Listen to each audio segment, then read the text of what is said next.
Good evening, everyone. T-Rob here. Thank you for tuning in, and again here on Discourse Syndicate. I played that video of PulseCon because I'm going to be there. I know my guest tonight is going to actually be there representing love.io or love. So I have Anders with me tonight, and actually Corey is going to join us because some of you probably watched last night, and Corey had computer problems and couldn't come on. So he was gracious enough to say, "Hey, I'll jump on tonight," and he can, talk as well. So again, I don't want to rattle on because I'm really excited to talk about love.io.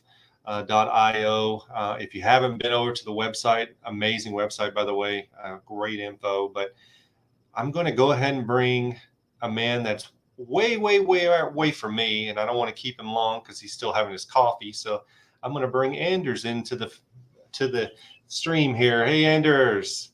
Good morning, T-Rob. Very nice to be here today. Yeah, thank you. Thanks so much for coming on.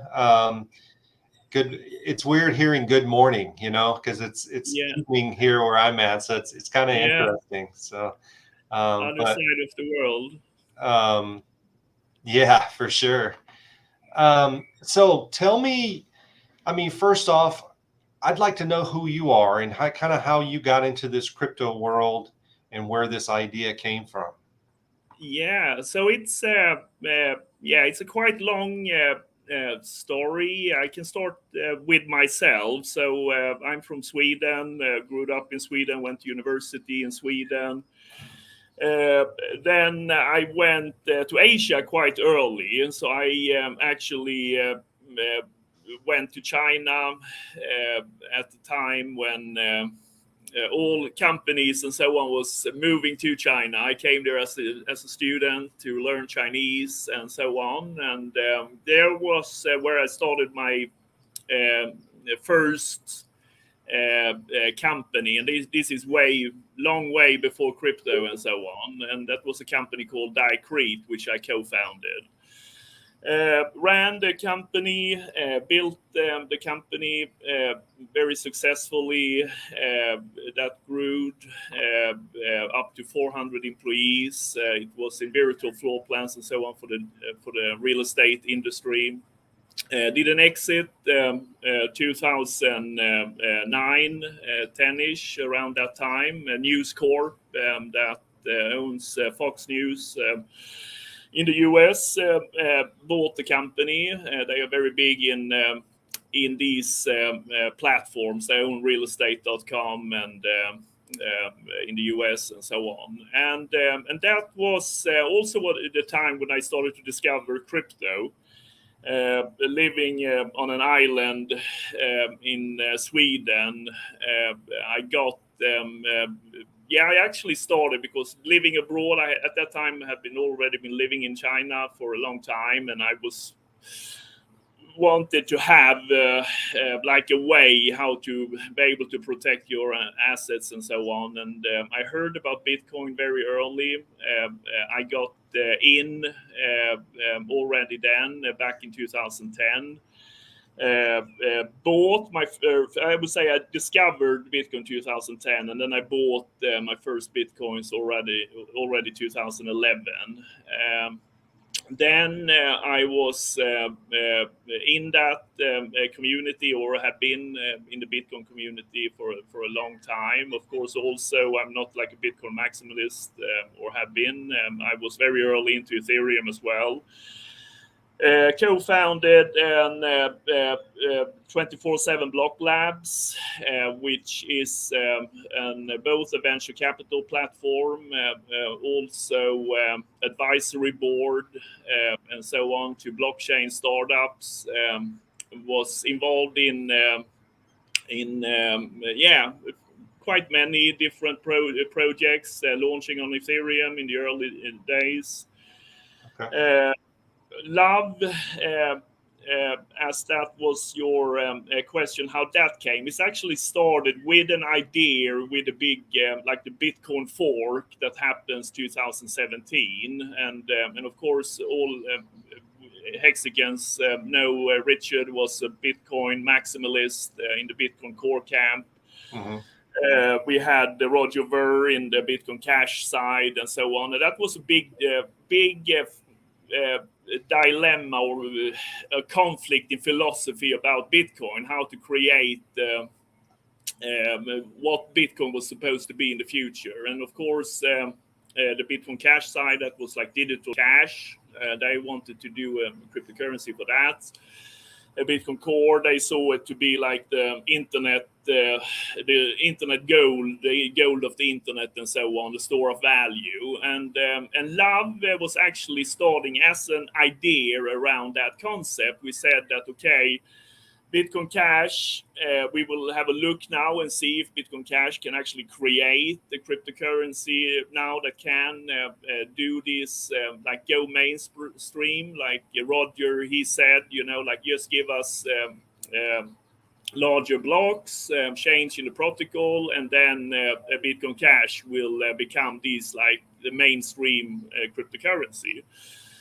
But in 24/7 Block Labs, we were analyzing the situation, and we saw that this is maybe not the only thing needed. It's just to have like fast transactions and so on. It's also needed to have something that the social networks was very good at, and that is a concept called blitzscaling, and that is to have something in a name that can increase users almost by itself, that you have something that have blitzscaling in adoption, you can say. Okay. So we see here, I'm living just next to a golf course, and I see they started like grass there. So no worries, Anders. Corey came in the back here, so if you mind if I pull him in and no, join us. All right. Hello, everybody. I have to give my most sincere apologies to T-Rob. I got a fun story to tell you. I was about, and you know what? It worked out, and it worked out in the favor. So this is great. It's good to see Anders. Good to see T-Rob. I'll tell you guys what happened, and then today what happened. So yesterday, I'm about to come on stream with T-Rob. It's like 7:50. I'm like, all right, I'm gonna boot up my computer. Let's go. Let's get everything ready. Yeah. And I get this BitLocker notification. And I'm like, what the hell's a BitLocker? What is this, like like something you put your Bitcoin in between classes during periods, like, and then you go get your books or something like that? I'm like, what is this BitLocker crap? So I'm like, I'm starting to panic, and I'm like, all right, did someone hack my computer? I'm like, I've never heard of this before. No one's ever brought this to my attention before. So my sister's best friend comes in, whose father's a computer technician. So he tries to help me. He tries to format my computer. He tries to put all of these different identity keys in. He tries to do a soft reboot. He calls his father, and he's like, "There's no way you can get into this computer without a BitLocker key." Wow. So I message a few people on Twitter, and they tell me it's basically what's happening is you're not hacked. There's nothing wrong with your computer. There's nothing wrong with any accounts on your computer. What's the problem is that your motherboard is going. So what it's looking as if, since your motherboard is kind of malfunctioning, it's looking as if there's malicious hardware, which there isn't. And I've had this computer for 9 years. So it's a long time I've had this laptop, and it wasn't the most high-tech laptop. So 10:30 comes around, and I'm like, I got to stream tomorrow. I got to stream the next day. I got to stream every single day. So I'm like, all right, I got to run to Walmart. So I picked up a laptop right before they closed, and then I'm like, there was and then I'm like, I got to spend $600 right now, and there was a very good Samaritan who was nice enough to send me the funds. So God bless that person, and I really appreciate that person for what they did. And then today, I'm like, yeah, I'm going to go on with T-Rob and Anders. I'm going to be there on time. I guarantee it. And then I get a message from my mother saying, oh, the SWAT team's down the block. And I'm like, my goodness. Why is that? They're like, oh, someone barricaded themselves in the house. He's got a gun, and he's holding a few people hostage. I'm like, wow. All right, so how the hell am I getting home now? How am I getting my car in the driveway?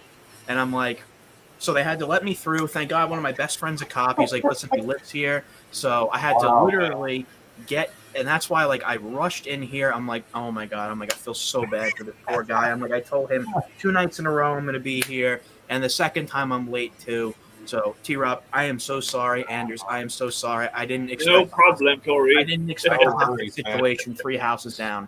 It sounds like life, man. Things happen, right? So it's all good. Yeah, but I feel bad. I made it. So, but yeah, I'm excited to have you, Corey. I know we were going to talk last night, but Sure, it worked out perfect. I mean, it really did. Yeah, I mean, you're an ambassador of love, right? I am. So this is great. I mean, I love that I owe. No pun intended, for a lot of reasons.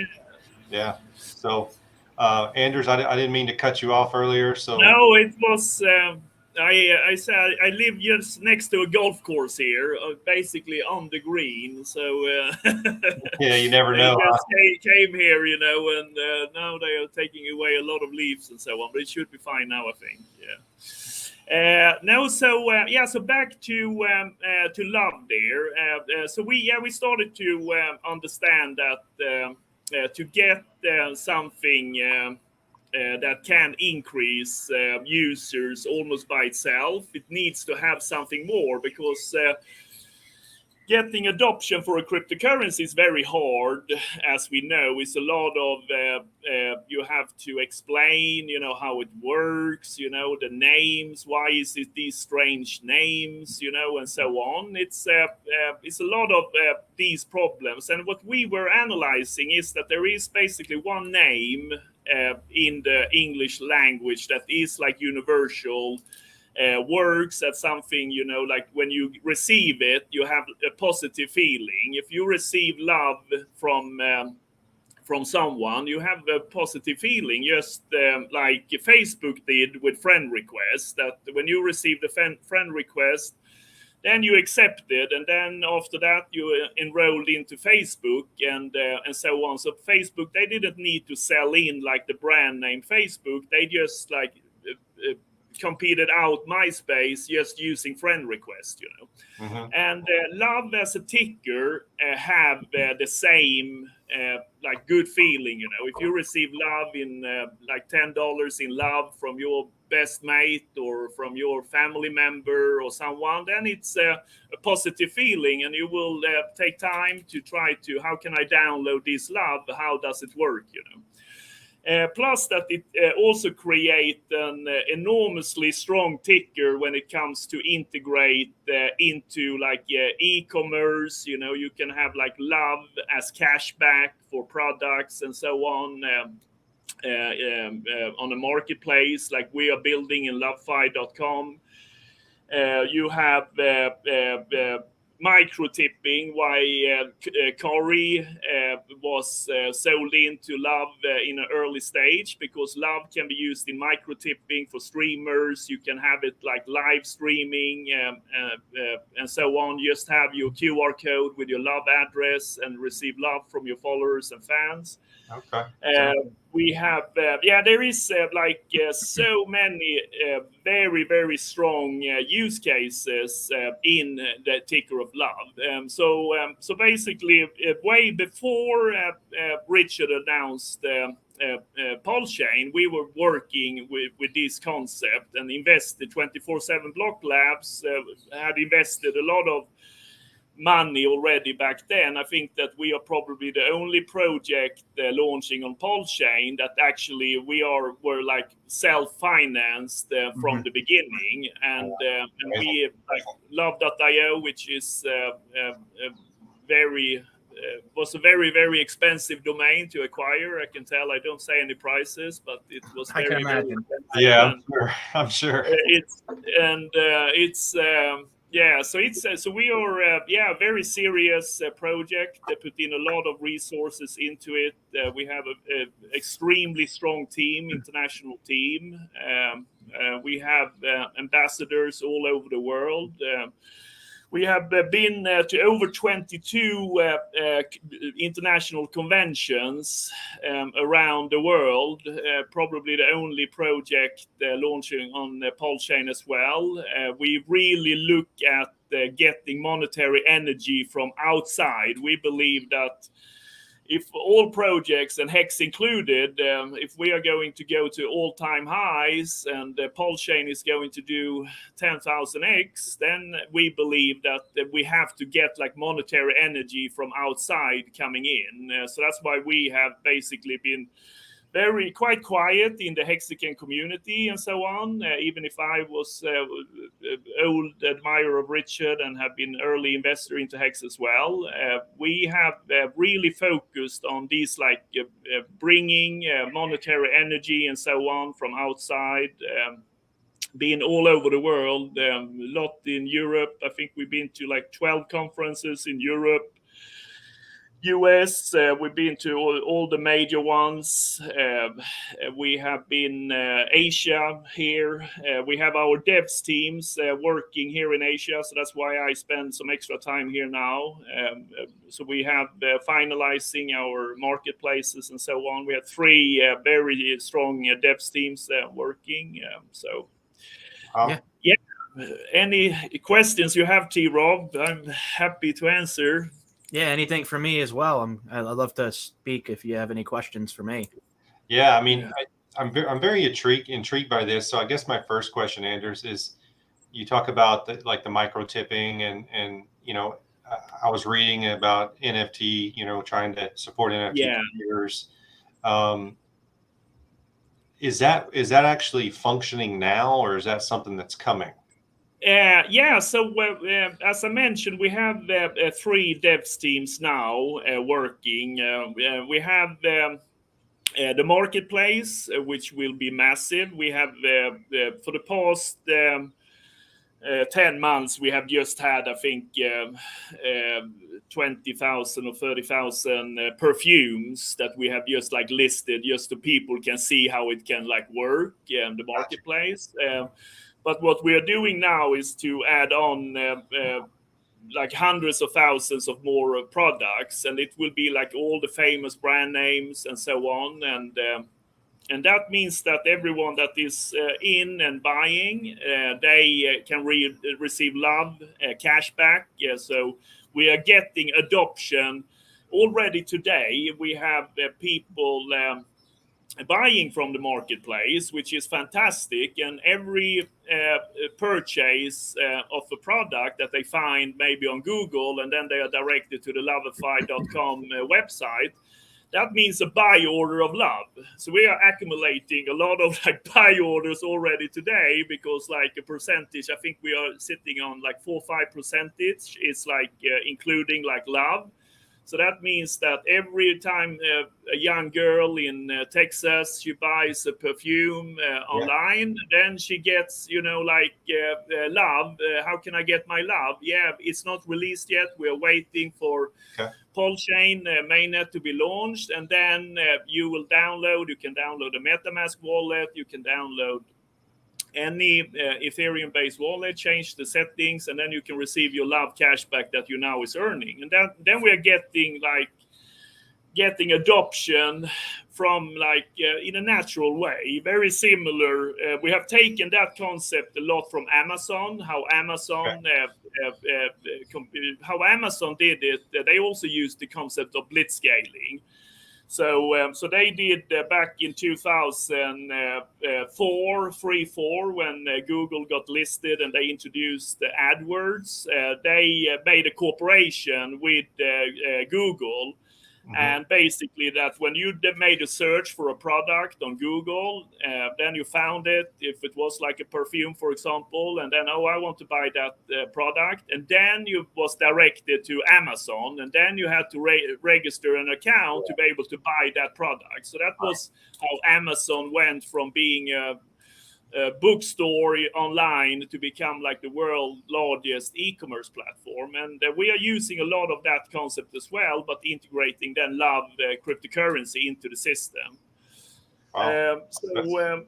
Yeah, so it's a lot of, and the other what we are working on is an influencer a search platform that also is almost finalized. It's a team actually in Lithuania is that team working on the influencer search platform, and what we are doing there is to build a worldwide global search platform for influencers, where you basically can go in and search for an influencer, and then when you find an influencer, a brand, or a company, then they can pay with love. So they are giving some love to the influencer. The influencer can then earn love. They can also pick products if they like. If you have an Instagram girl, you know, she maybe likes a perfume or Louis Vuitton bag or whatever, she can just like post it on her Instagram, and then she can earn love when her followers or fans are buying it, you know. Gotcha. So it's a lot of integrating what we say the Web3, the internet of value, the value exchange, but we are actually bringing like real today functional e-commerce models, and then integrate love cryptocurrency into it. So lot of different things we're working on. Yeah. So cool. So Corey, I know you're an ambassador of love, and I'd love to hear, you know, really what that means to you, and kind of what you see as a, you know, like like use cases for this. What do you see? Sure. Do you care if I tell my story about how I got into love? Absolutely. I'd love to hear your story in general, man. So go ahead. Sure. So how I got into Hex, how I got into crypto, or yeah, go for it. All right, so this may be a little bit long of a segment. Are you sure? You all right? Yeah, man. Yeah. All right, so I've been a computer guy for a while. I grew up on the computer. I grew up playing computer games like World of Warcraft. Like I played video games a lot. So I had this idea of what virtual currency was.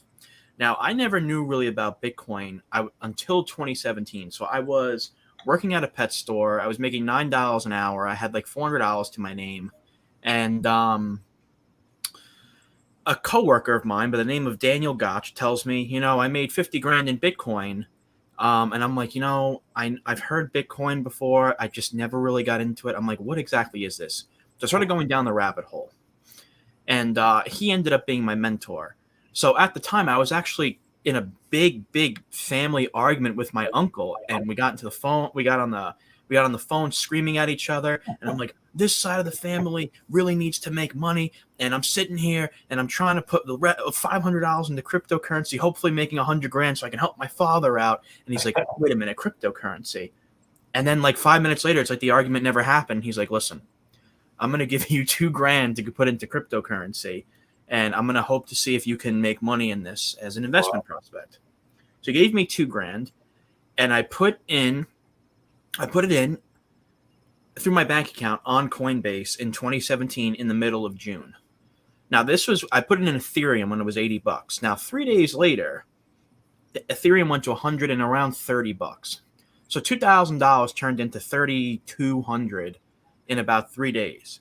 And for someone who was making $9 an hour and was working 25 hours a week to make $200, basically, that was something I've never experienced before. And that was the aha moment where I was like, wow, there's something in this world where you can actually make money without actually working.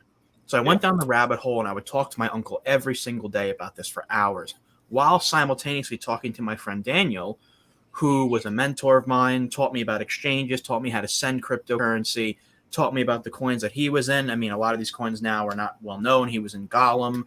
He was in what was he else he was in? He was in Bitcoins, which turned into Ethos, which turned into Voyager. And unfortunately, he got let go from the company because he was paying for homeless veterans, dog and cat food that were coming in. And I guess the company was not a fan of that, so they fired him. Mm-hmm. And then he moved out to Ohio and built a house for his homeless cousins. And I haven't heard from him since. So I'm hoping that through my platform, I can somehow reconnect with him and thank him because I owe him for that.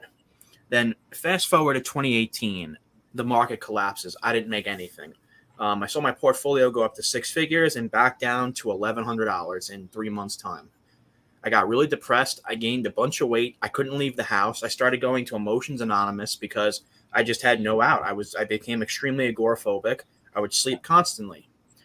And I was like, I have to stop because I was making $200 a week with $200 to my name and putting $180 in and living off of $20 to $50 a week. And it was just not sustainable. So I was like, I have to find a way to be able to invest in this market without actually putting my own money in. Mm-hmm. So I got into this cryptocurrency project called Sharder. It's no longer around, but I was their main Telegram administrator, and I was also one of their main writers. And then I wrote an article about an interoperable protocol called Icon in 2018, and it got the attention of the founder. So then I applied for their ambassador program, and I became an ambassador, and then became one of their main community ambassadors for 2 years, up until 2021. Mm-hmm. Worked for a project called Katina, and then I got into a project called Argo, which is basically a hybrid blockchain project out of South Korea that I'm still with. And then I stumbled upon Hex at a transcendental meditation course, actually. So, really? Wow. So the week before that, I get this postcard in the mail, and it's Hex, and I'm like, what is this garbage? I was like, seriously, I was like, what is this? And I threw it out. And 2 weeks later, I go to a transcendental meditation course, and I'm at a pizzeria right next door after. And one of the classmates was like, hey, Corey, what do you do for a living? I'm like, well, I went to school to be a teacher, but, I'm really heavily into the crypto game now. And he's like, he looked at me, and his wife gave me the dirtiest of looks and was like, do not get my husband started with this. It's been 6 months he's been in this. He hasn't shut up about it. So he's like, have you ever heard of Hex? And I'm like, yeah, but I really never got into it. So then fast forward 2 weeks later, I started getting bored in this market. Uh-huh. So one of the traders that I follow on Twitter, his name is Harry at Liquid Markets. He brought up Pulse Chain. And I went down the rabbit hole, and I was researching Pulse Chain. I'm like, wow, this is a big deal. So at the time, my YouTube was a dying channel. I got let go from my other company, and I went from 700 subscribers to like 520 in a matter of 2 weeks. So I was a dying YouTube channel. And so I was like, you know what? This is going to be my last chance to get my YouTube channel up and running. And I interviewed a few people in the Pulse Chain community. This was the time where Hex was 50 cents. And the first videos I put up went from, I was usually making 100. I was getting 100 to 300 views. These videos got 3.5K, 4K, 6K. Then Richard Hart tweeted one of them that I had with HodPro that now has 10K almost. And I was like, this is a community that's here to stay. Yeah.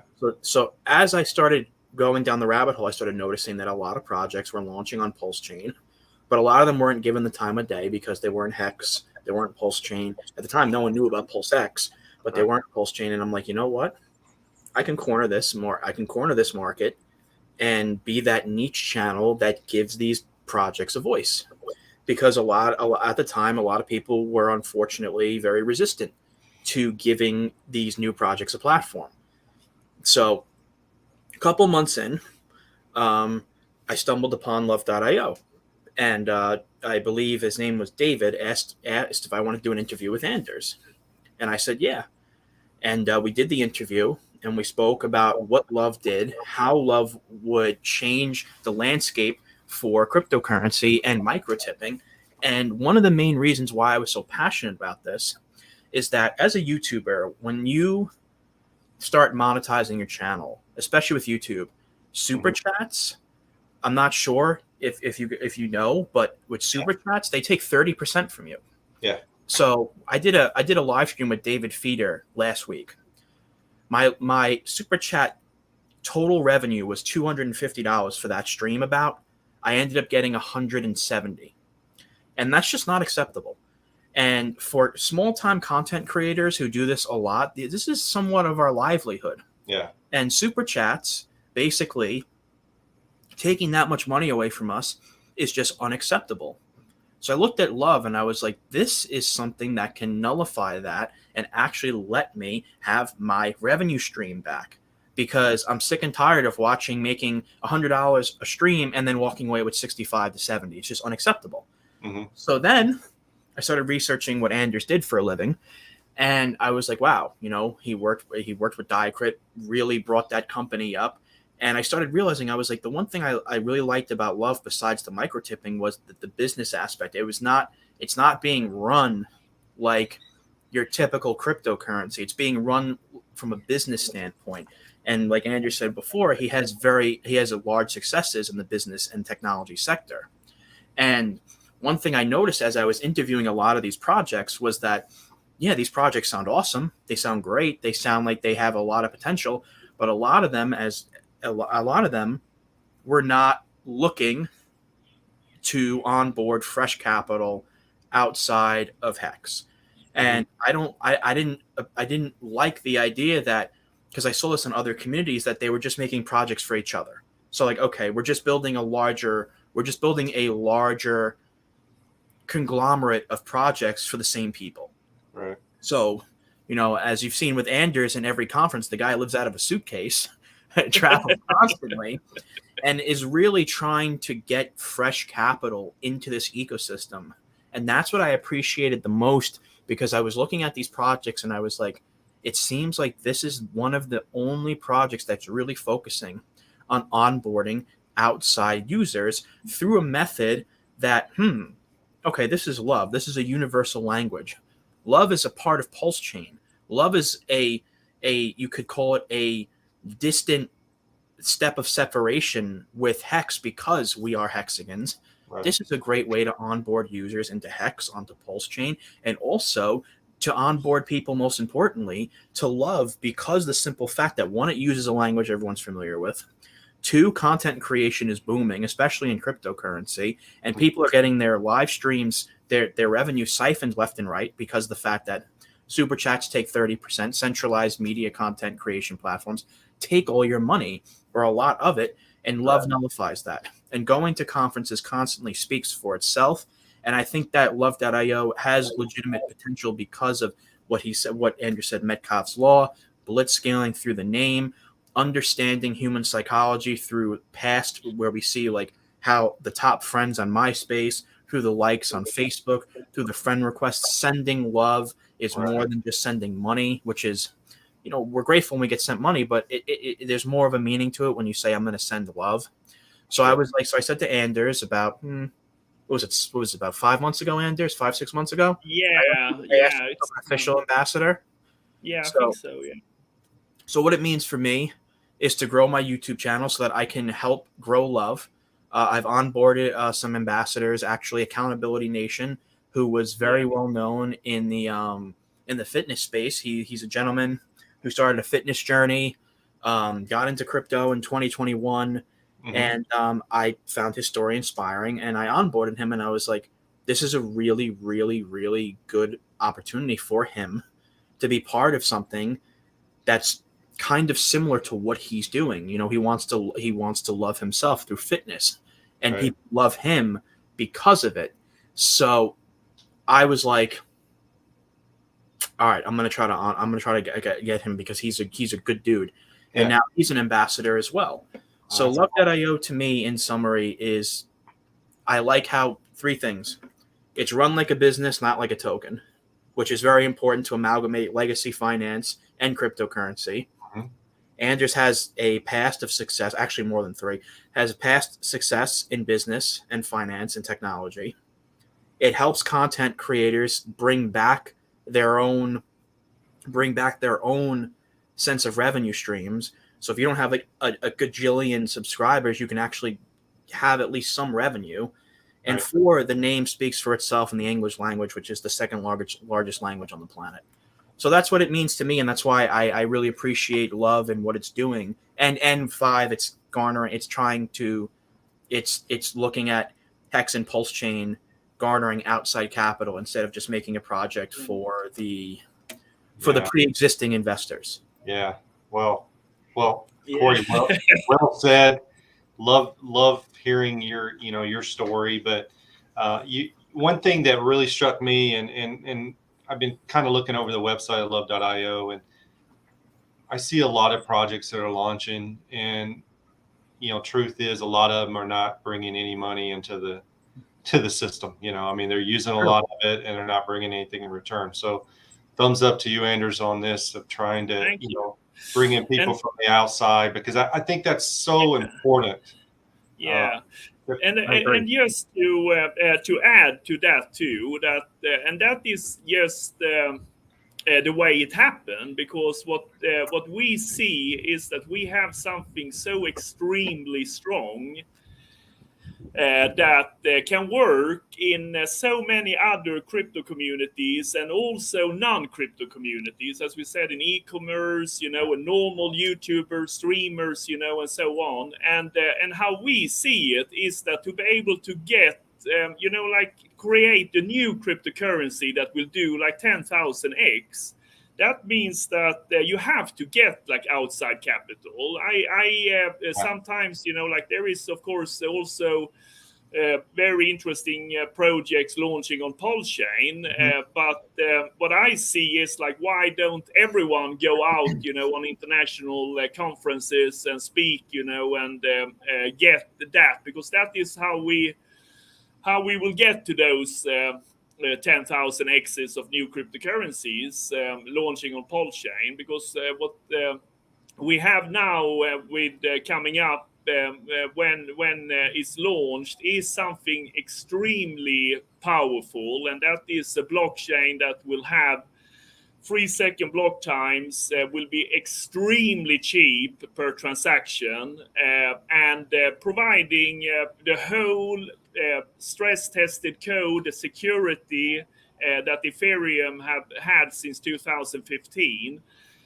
So I'm seeing that this is such a great opportunity for us to really bring in like outside capital in, and as I mentioned, like I'm a long-term Hexican, and I see that this will benefit like Hex and Pulsechain, and so on, because that means that yes, they come in.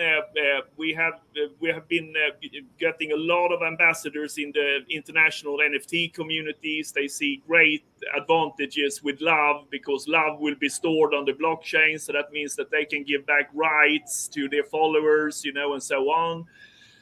Perfect concept for them. They love the name, Receive Love.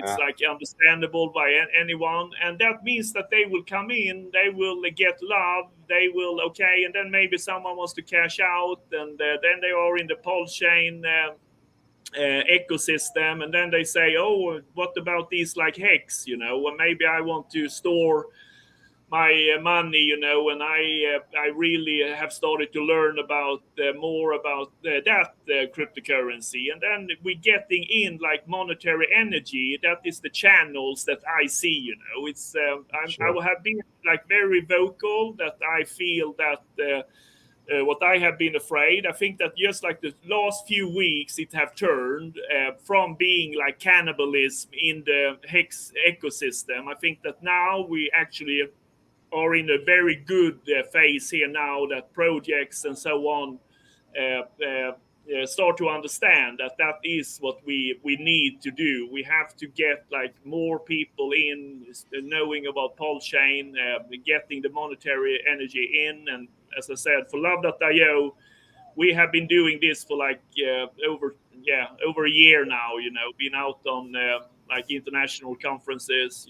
I've been speaking, always speak on the events, and then I talking about Pulsechain, and then everyone is like, oh, Pulsechain, what's that? And then of course I have to talk about Richard, and then of course I have to talk about Hex, and so it's have been a lot of these I even been in Bitcoin debates, Richard Hart 2.0.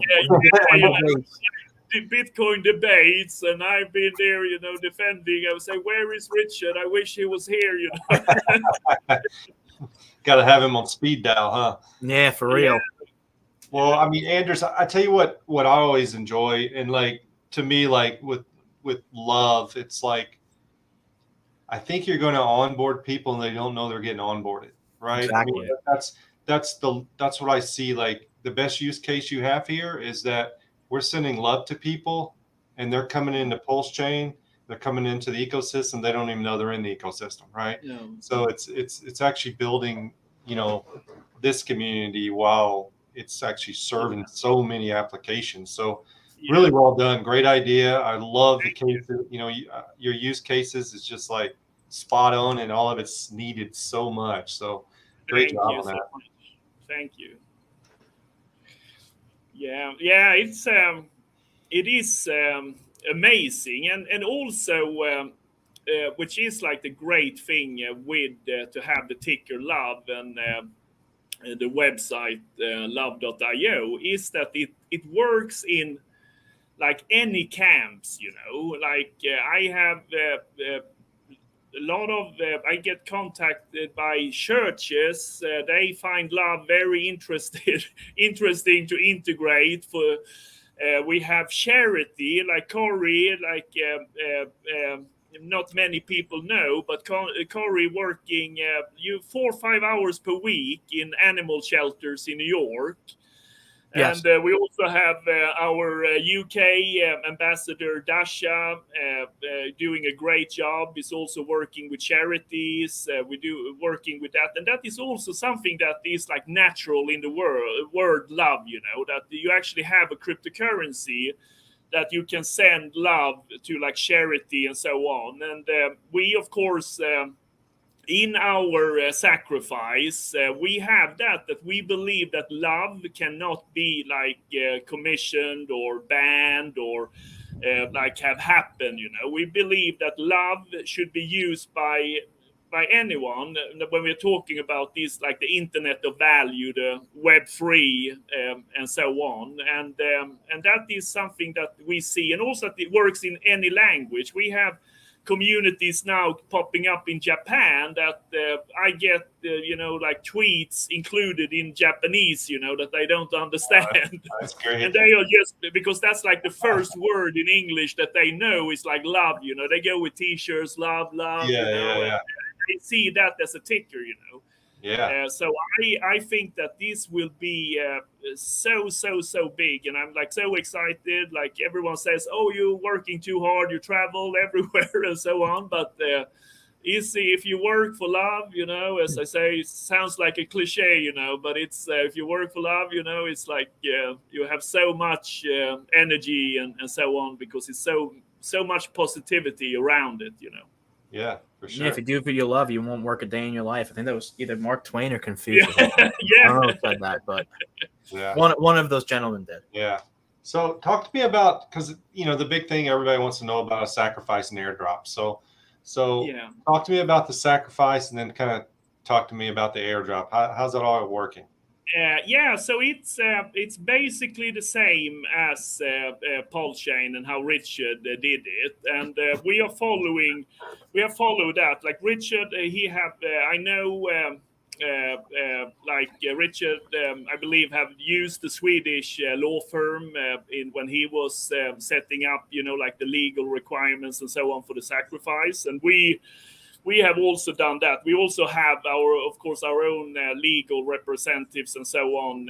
Actually, one directly in our team, and we have taken that like extremely serious as well when it comes to like the legal aspect of actually doing a sacrifice.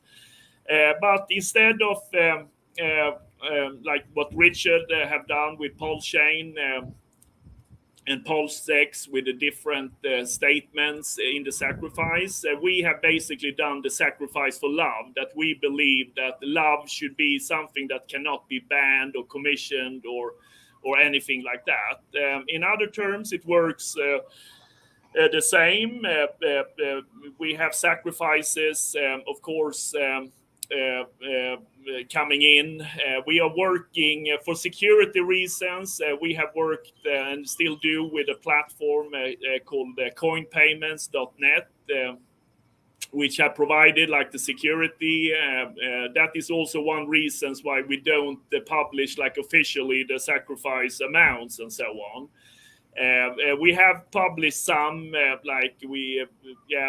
few weeks ago, we got a very large hex whale sacrifice of 1.7, almost 1.8 million but otherwise we don't publish any like sacrifice numbers. But we have, it works the same. If anyone wants to sacrifice, they just go in.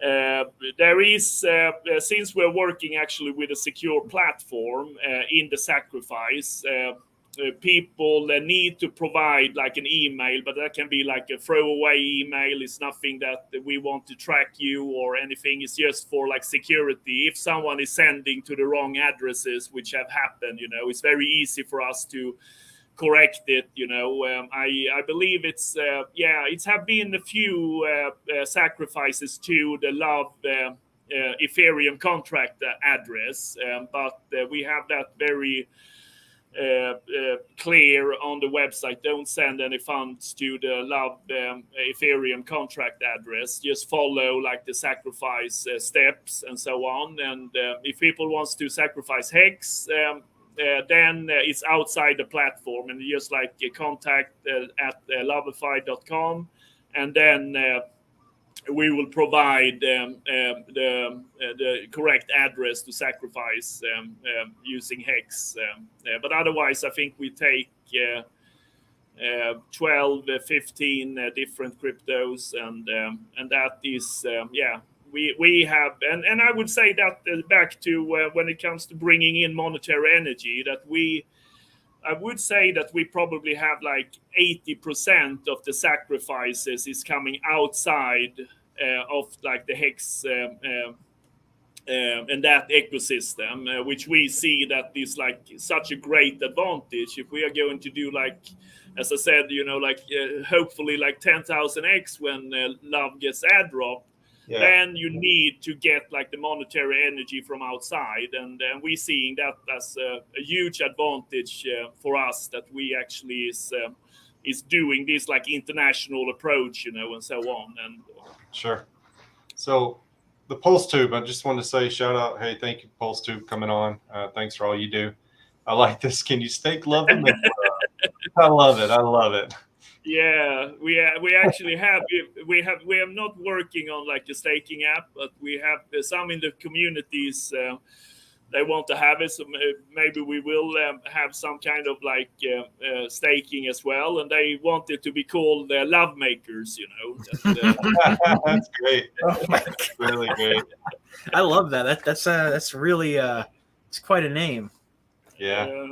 What's up, Tortoise? Tortoise, I wanted to sack, but you scared me off with the email sign up. Well, man, hey, it's called Gmail. Like, go grab one and then, like, never use it again, right? Yeah, exactly. So it's just to have, like a throwaway email, and it's not for us that we want to track anyone. It's just for people themselves. You always have someone that maybe send, like the wrong amount, or they send to the wrong address. And since we are using coin payments, it's very easy to say like, hey man, we can actually correct this. There was like millions of dollars in the Pulse chain sacrifice that was like wasted, like people were sending to like wrong addresses and everything. And we have not had, I think that, not any that it's a few, as I said, that have like sent to like the Love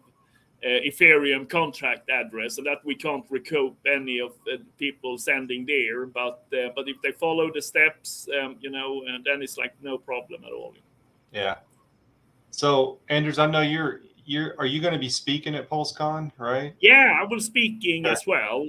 So I will speaking, and I have actually some really big news coming up, and very big. Corey's shaking his head. It must be good. Very big. I'm not going to say anything, but very big.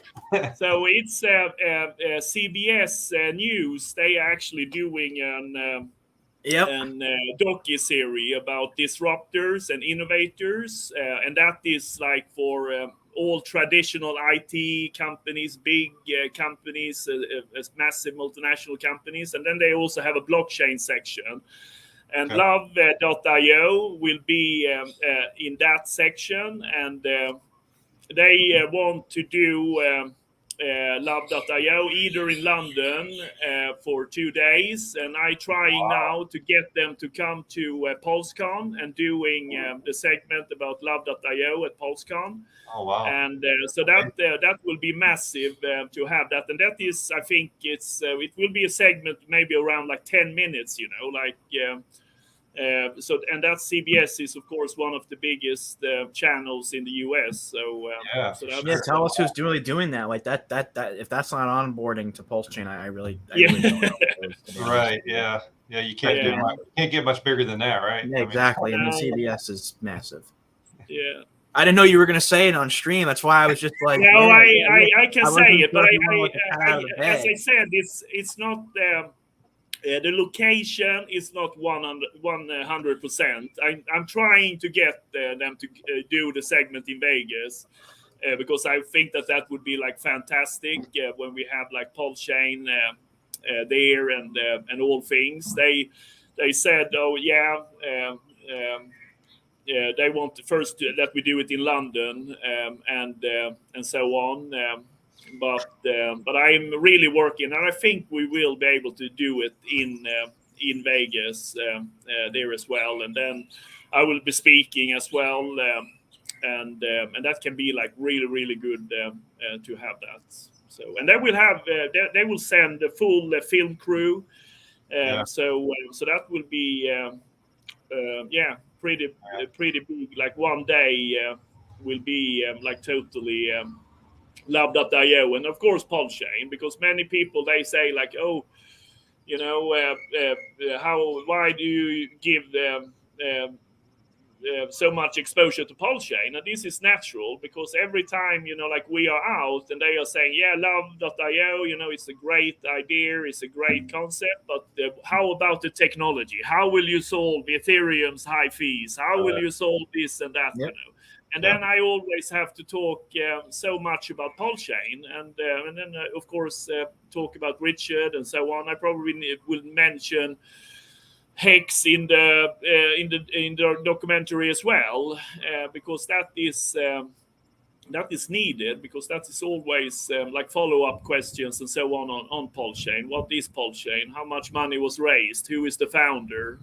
What is his background? So it's yeah. So Corey, are you going to PulseCon?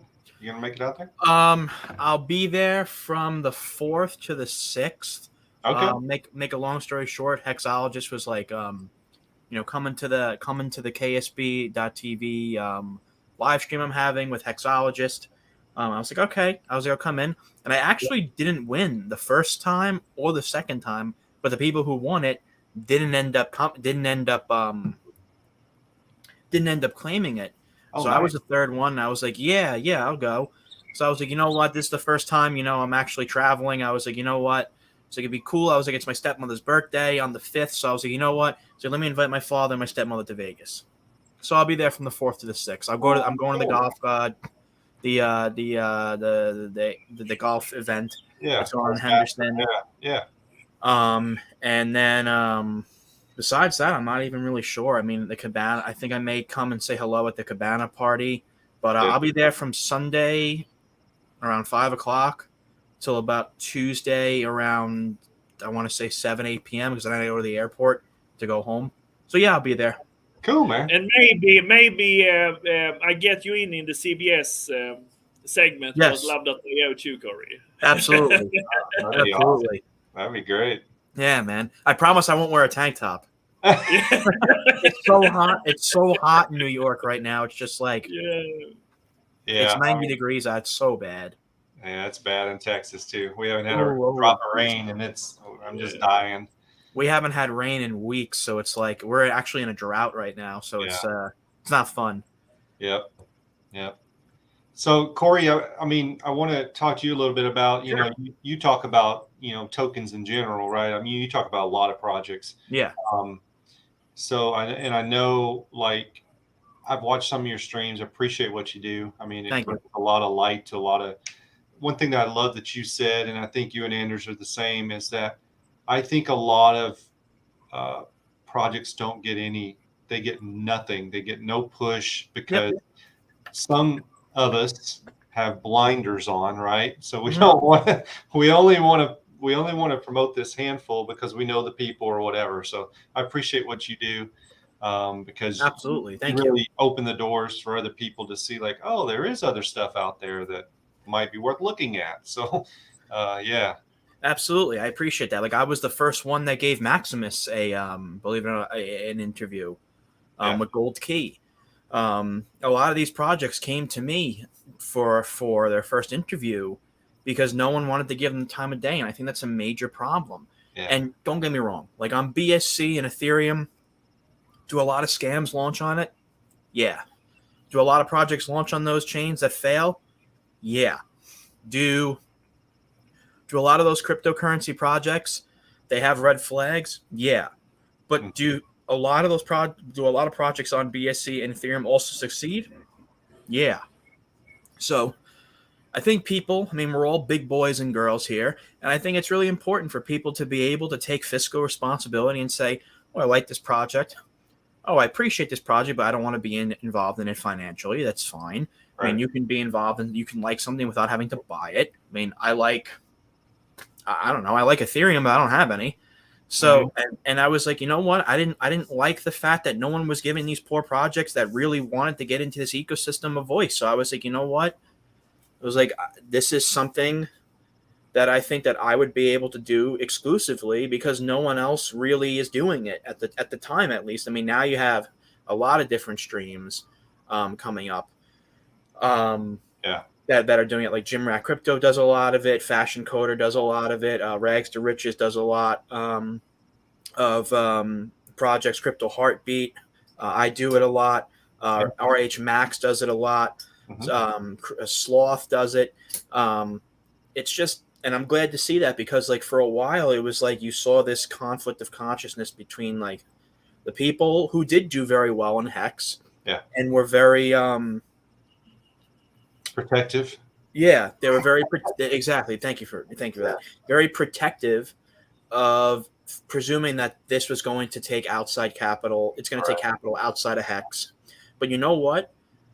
That shouldn't be an issue because it would be a domino effect. Yeah, some money will come out of Hex now, but imagine if these projects garner longevity and garner a huge base. What's going to happen? They're going to find out that a lot of these founders are Hexagons. They're going to find out that a lot of these projects were launched on Pulse Chain. What's Pulse Chain? Oh, Pulse Chain's the synergistic, basically sister community of Hex. Oh, there's going to be a copy of Hex. Oh, it's all a domino effect. And I feel like a lot of people still don't realize that. And I'm like, guys, wake up. Like there's 120 projects almost launching on Pulse Chain. And like, thankfully now there's so many that you can't safeguard them. You can't put them in a cage, but 8-9 months ago, that wasn't the case. Yeah. I dare say 6 months ago, it wasn't the case. And I found that to be a major problem. And I give a lot of that a tribute. I give a lot of that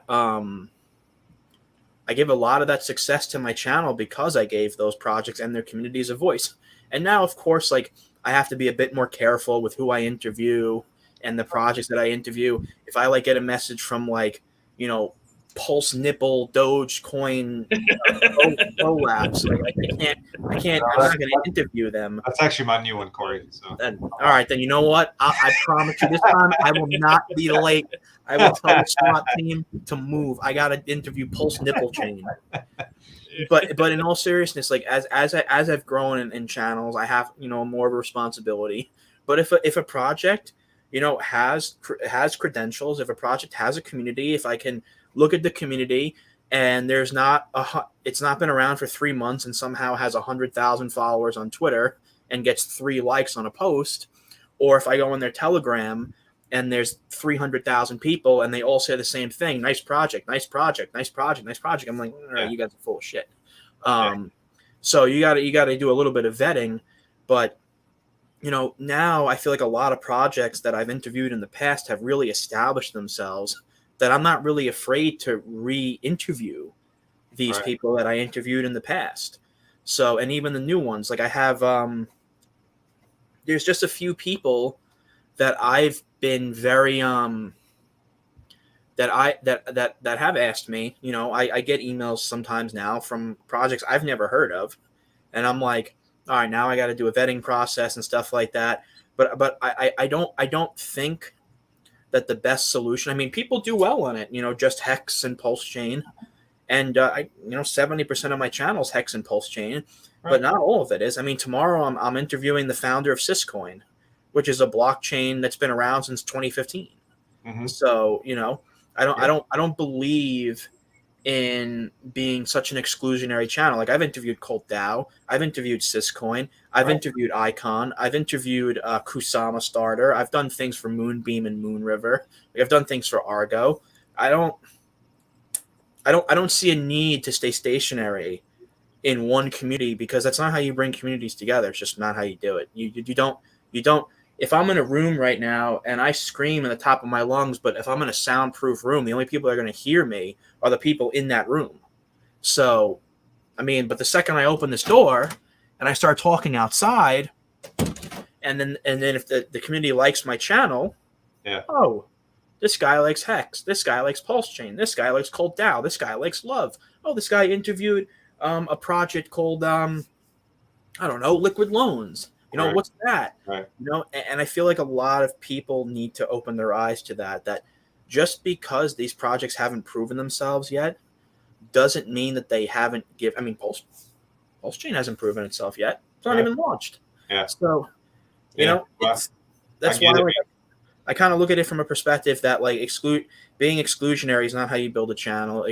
Being inclusionary and amalgamating different communities together for, a conversation, whether it's agreement or dissent, is the way to go about things. And that's how I went from when I got into Hex in about 8 months ago, I had 520 subscribers, and now I'm at 4,130 and almost 6,300 followers on Twitter, and it's all organic. I've never bought a single follower.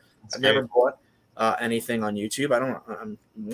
I just don't see a reason for that. So, and I see a lot of people, a lot of YouTubers who are interviewing these channels are the ones that are growing the fastest. RH Max, for example, growing extremely fast. He's at 1.6K subscribers. He started 2.5 months ago. Yeah, I went on with him, like one of his first shows. So he's awesome.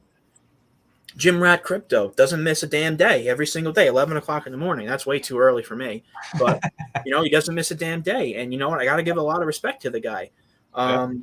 Who else? Fashion Coder. She's wonderful. She's brilliant. She's got a tech background. And she does the same thing. Like, all these channels are growing very quickly because they're not – and I'm not going to sit here and say the ones that are not focused on just focused on Hex are not going. That are not moving. I mean, Hexologist is rising substantially. Motley Investor rising substantially. Even David Feeder is starting to starting to do. He did a video on More Token, which Trayvon James made. So it's funny, man, because I think you kind of started it. So now I'm seeing more and more people that, even 2 months ago, they would never push anything other than an RH. Something with RH, but now I'm starting to see them kind of branch out a little bit, which is great. I'm not saying it's everybody's choice, right? I mean, like, we don't put, this is not financial advice by any means, but no one puts all their money in one basket, right? I mean, exactly. You gotta diversify. So it's and just like comment that as well. Like, of course, when new projects are launching, it is like the first idea, like they are using their network, in Hex and YouTubers. I have seen that, that they are like, okay, maybe they know someone and have close connections, and then they are just of a sudden involved in that project and so on. But what I would like to say is that for every project launching on Pulse Chain, is that go out to the outside communities. That is how you will be able to really succeed. Because if you can succeed in the outside community, that means that you have a chance of building like a cryptocurrency with these like massive gains. If you are looking at the cryptocurrency that is just focused on like in the Hex communities, then either like Hex will take a hit, or they will not have the chance of like doing these like the X's, you know. Yeah. So that is Yeah. just like go out there and say like, yeah, we are launching these like fantastic new token or coin or DeFi platform, and then bring in like outside capital, outside energy, outside communities. That is how we increase, you know. So it's Exactly. like just like outdoing it, you know. And that's why I chose Love when I was looking for another, project to work for. And correct me if I'm wrong, please, Andrews. Was I the first one in the Hex channels like to give Love.io like a? Yeah, it was. You know, okay, there you go. I think. Yeah, I think you came in really like very early, just like when I think just like a month or 2 months after. Yeah, I'm gonna look at my like, channel right now and look at Yeah. our first interview when it actually was. Yeah, I think so. I think that we went to the first Barcelona conference in October, and I think I had like my first stream with you in October last year. Our So first. that's like 10 Let me see. I'm going. 10 months ago. It's 10 months ago, Corey. More than that, yeah. Yep, 9. Yeah, very close. 9 months. 9 months ago. 9 months, 3 weeks. I was sitting in a hotel room in Barcelona and was participating in Democracy for All. And then I had the stream with Corey, and that was like really cool. Yeah, and that's why I was so enticed by Love.io, because they're doing exactly what I'm doing on my channel. I was like, these guys understand how important it is to onboard people outside of the community. Like that is something that's so damn important. I can't say it any more. Clear. And it's like as I said, you know, like and we are not doing it to be like good to Richard or be good to like the Hex community or whatever. We are doing it because that is, as I say, you know, like if you want to build, you know, like a cryptocurrency that is doing, you know, like massive gains, then of course you have to get like energy from outside, you know. So so that is it's like really. And this is why like I really appreciate what Anders is doing and what Love.io is doing, because I've seen this happen before in previous communities. I'm not going to name the names of those communities, but I've been in other communities where projects are launched that only benefit the pre-existing investors that are already there.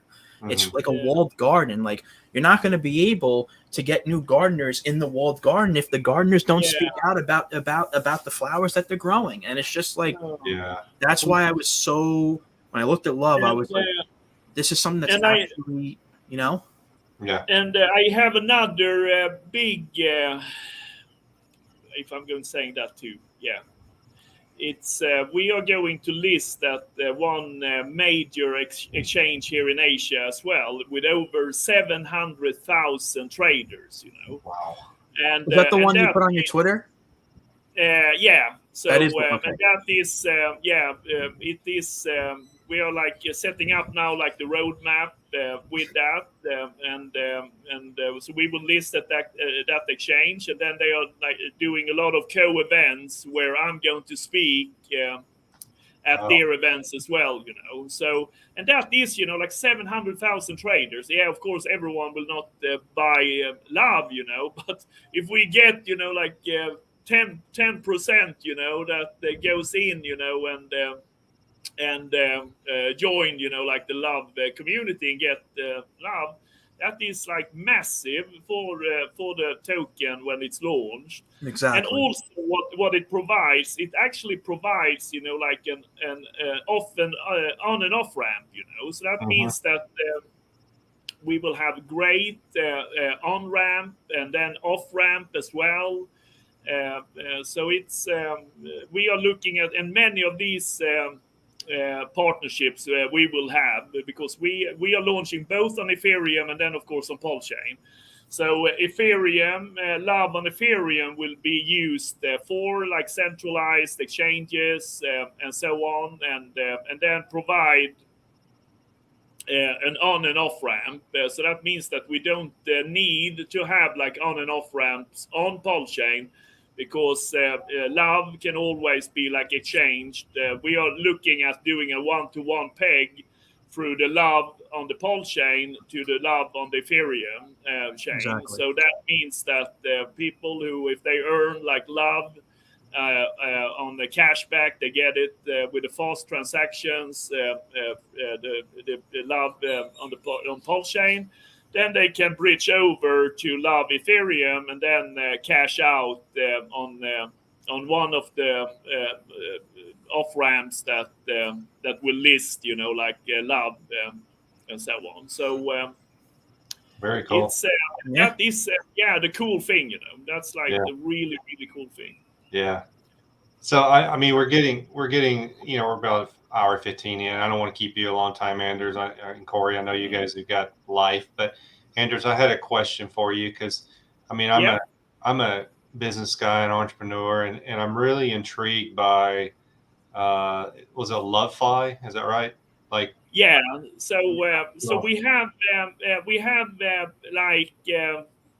of course love.io is our $1 million domain, and but then we also have other premium domains, lovefi.com. Actually, my battery is running out here. I have to move location to get some electricity. Wait. Okay.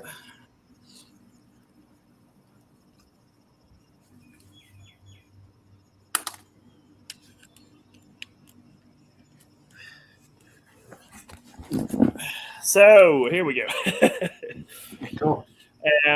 So we have two premium, actually three premium domains. So lovefi.com is where we see that we will have a lot of like the marketplace where we're doing these like the Web3, that we're doing like normal e-commerce, centralized e-commerce platform where people, they can buy products. We are doing setting up with we have drop shippers in the US, so that means that all over the world actually, so that means like delivery of the products is like 2-3 days, the best prices with no since this is not the marketplace where we have like a high margin, we just like include the cashback, which is like a buy order for love, so they get like a cashback, and that means a buy order that is accumulating like every day already now. As I said, it's like love rewards now, but when Pulse chain mainnet is launched, then people can exchange the love rewards to the love cryptocurrency. So it's so we have looked a lot on like the successful companies that launched after the .com era. How did they succeed? As I mentioned, we have the Facebook example, how they outcompeted MySpace. That was with a friend request. We see that Love have the same strength to be able to do that. We looked at Amazon. How did Amazon succeed? They did it through like the Google, and our products, they get listed in Google as well, and we will also put in money in AdWords and so on. So that means that every time people, they buy a product, that's a buy order of Love. We have the influencer search platform, which means that companies, brands, they can search for influencers, and then they can pay with Love, and the influencers can earn Love. Okay. And we also have almost like a normal referral system for influencers. If they like a product, if it's like a perfume or cosmetics or something on the Loveify marketplace, then they can just like take that and then refer and earn Love in commission. So it creates like an additional revenue stream also for like influencers, taking away these that the money have a very ugly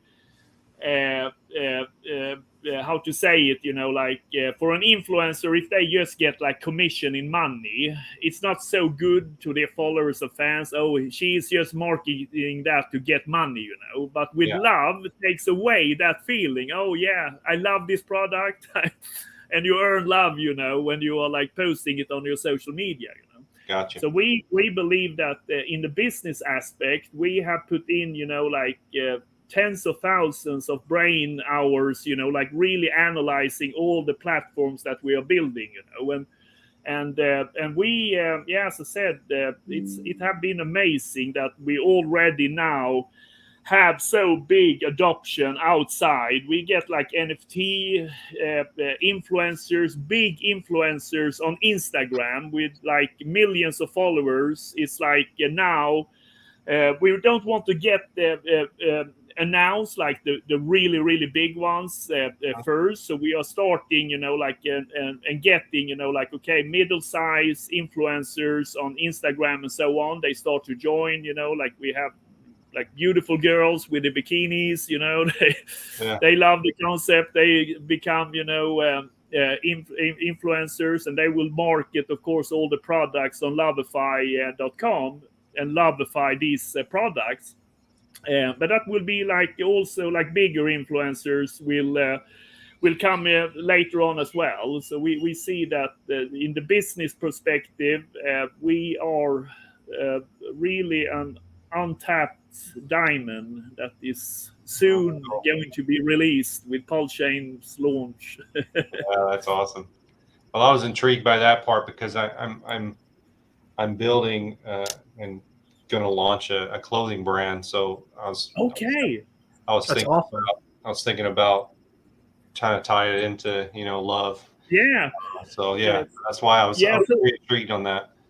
Yeah, so that is like a perfect use case. So in the first stage, we are working mainly with like big brands and international drop shippers and so on. But our vision is, of course, that this will be, like the first real Web3 marketplace, which means like anyone that have, like, for example, if you're launching a new brand, a clothing brand, then the steps for you could be that, okay, I go in and search for influencers that match my brand, that I want to have wearing my brand, for example. Right. And then you can go in and then search all over the world. We have a database now, over 1 million influencers. So that means that, okay, I want to have like a girl between 19 to 24. It should be blonde, and she should like this fitness or whatever. So you should match your profile for your brand, and then you find those influencers, and then you can send out like, okay, I have a new brand.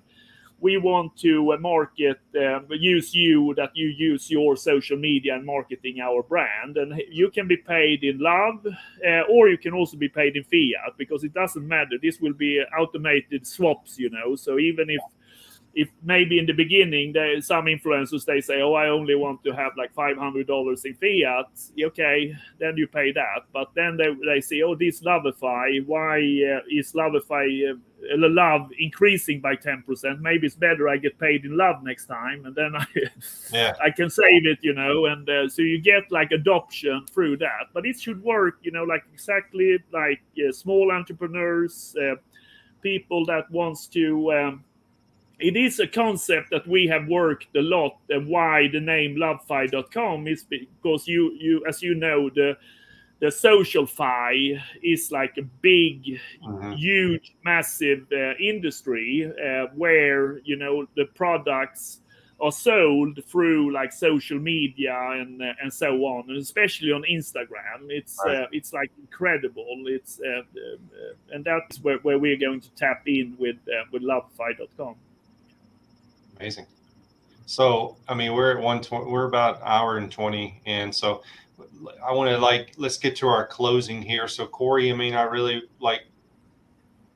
just want whatever you want to share, whatever you want to talk about, what, in a, I mean, not for hours, but I'm saying if anything else on love with love that you really want to, tell people that, why they should be involved, or, I mean, Anders really hit it on the nail. I mean, he runs it like a business. He has successful business ventures in the past. He is going to constant conferences all over the world. We have the Lovify marketplace. We have a tool for streamers to be able to take back their revenue streams. We have individuals who are ambassadors from all over the world. We are trying to get fresh capital outside of the Hex and Pulse Chain ecosystem and bringing them in. We have a name that's universally recognized throughout and transcends basically all political or cultural borders. It's a human condition. We have a great community.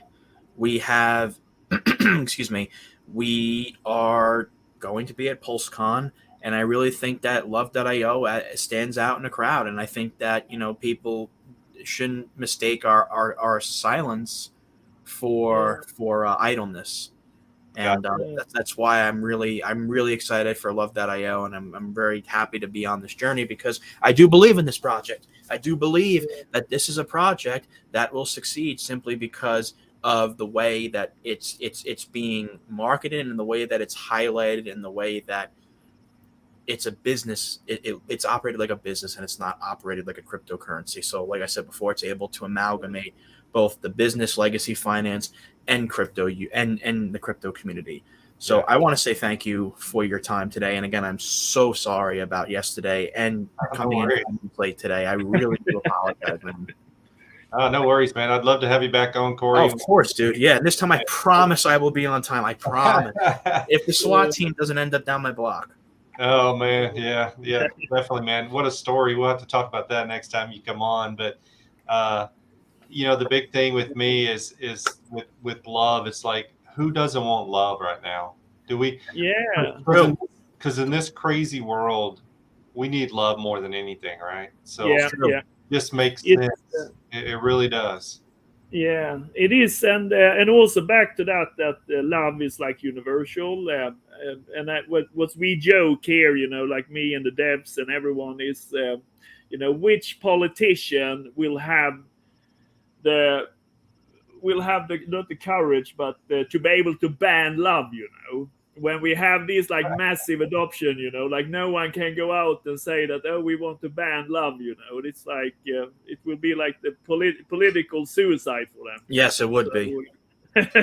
Yeah, no, you're definitely not going to hear that for sure. No, so it's it's really really amazing, and also what you touched on there too, is so fantastic to work with like this ticker, that we do. Like every conference we go to, we always have these like people coming almost like first to us, because they are saying, oh, what is it? Is it like a dating app, a Tinder on blockchain or whatever, and we always get, I'm like standing there speaking, and I start with like a few people, then I have like 10 people, then I see like an ocean just outside our booth, I'm talking, and then they get it, so it's really exciting to work with, and especially in cryptocurrency, it's like decentralized, like everyone can join our community, everyone can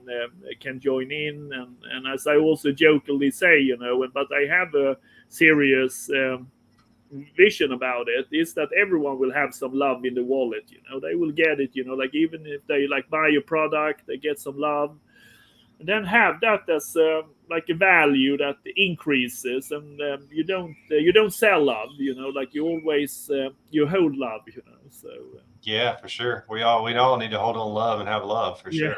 Yeah. So well, gentlemen, thank you so much for joining. Honored to have both of you. Happy to be here. Love to have you back. If I can help do anything with anything, you know how to get me. And I'm always available. So guys, be safe out there. Thanks for all the love. Thank you, T-Rob, and see you in Vegas. Yeah. I'll see both of you guys hopefully in Vegas soon here. So that'll be fun to meet everybody. So thank you everybody for jumping on the stream tonight, and we look forward to seeing you next week, guys. Thanks so much, and we'll see you next time. Take care. Thank you so much.